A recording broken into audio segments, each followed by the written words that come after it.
Hello, my name is Jimmy Todd, and I'm the service advisor for Lamborghini of Washington. I've been in the automotive industry for about 21 years. Getting into the exotic brand was more so pushed onto me as a technician. When I was younger, I worked on mostly German cars, so I was already in the Volkswagen side of things and Audi and Porsche. And then because I was successful in those brands, they basically were like, all right, here's a Lamborghini. Can you fix this, fix that? And just kept working my way on through. And then before I knew it, I was working on pretty much all exotics.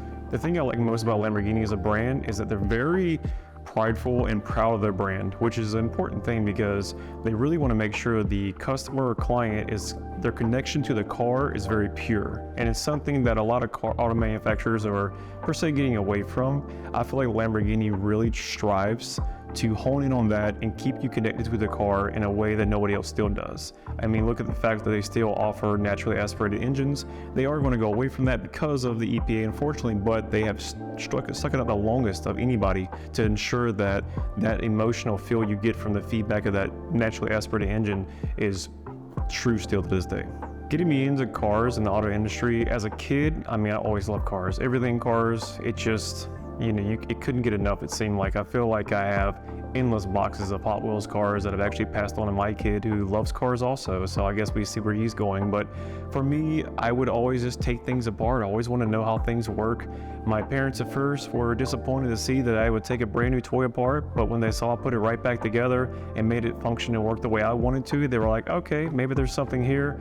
And then it just kind of went on from there. Going from a technician to advisor, my decision to change that was more so physical. I did enjoy being a technician, but unfortunately after having about 400 surgeries, my body just wasn't agreeing with the physical labor that demands from being a technician.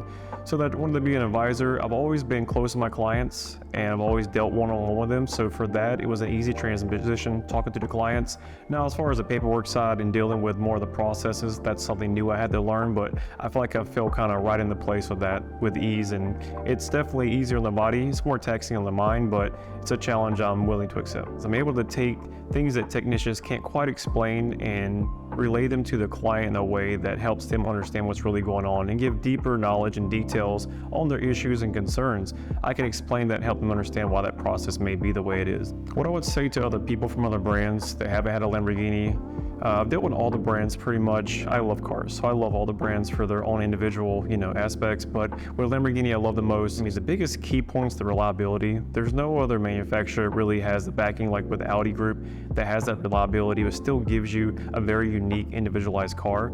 And I just love the performance, the output. They're not going to be, the fastest car in a straight line, but in the end of that, it's not really what the car is about. The car is very much about connecting the driver with the car and the experience they get from that. So for me, that's why I would ask anybody to come and try a Lamborghini and just see if you feel the same connection that I do with these vehicles. The thing I feel most fulfilling about this role is just helping out clients. I've always been a people person. I've always enjoyed helping people, and that was the thing about working in the cars. I'm fixing that for somebody, getting them back on the road or on their way, or just satisfying a simple service due, but it's just getting people's cars back to them. So on this side of things, I'm not just getting the car back to them, getting the car in, help them through the whole process, and I'm their contact and the guy that's in between all that happening and just filtering anything they need to them.